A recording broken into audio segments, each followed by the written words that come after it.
I really like this quote. This quote is the conundrum of everyone who studies aging, which is, everybody wants to live forever and nobody wants to get old. Unfortunately, that's not how life works. People are, as you are, concerned about living to an older age with the best possible physical health and mental health. Paul and Margaret Baltes worked at the Max Planck Institute in Germany, and they asked the question, how do people age successfully? If you're all going to live to 100, you would want to be able to pursue your goals. Why are some older people able to do this successfully and other people not? Paul and Margaret wanted to come up with a testable theory to demonstrate how some older people were adapting better and more successfully to aging.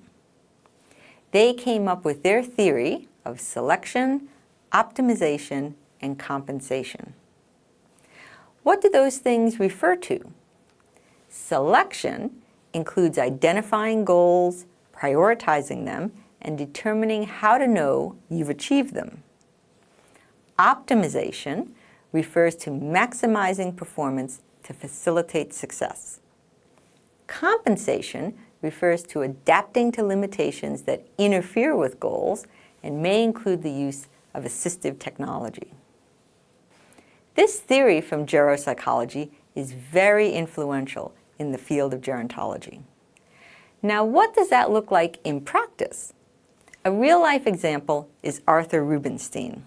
He was a famous pianist, and when he was in his 80s, he decided that he wanted to continue his career of concert performances. But that's quite a high bar to maintain, and so he had to be strategic. This is what he did. First of all, he decided, that's what I want to do, continue to play music.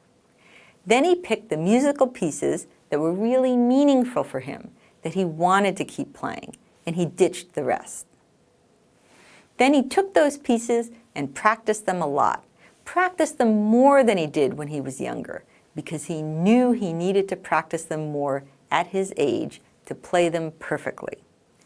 Finally, he knew that he couldn't play as fast as he used to play, so for the slower parts of pieces, he would play those just a little bit slower, so that then, when a tempo contrast was required, when he had to play fast, he wouldn't have to play quite so fast to get the same contrast. It's very clever, and through selection, optimization, and compensation, he was still able to pursue his goals. The takeaway from this is that it's not luck or fate that makes people successful, but making active choices and following them through. Older people can have agency to be able to age successfully.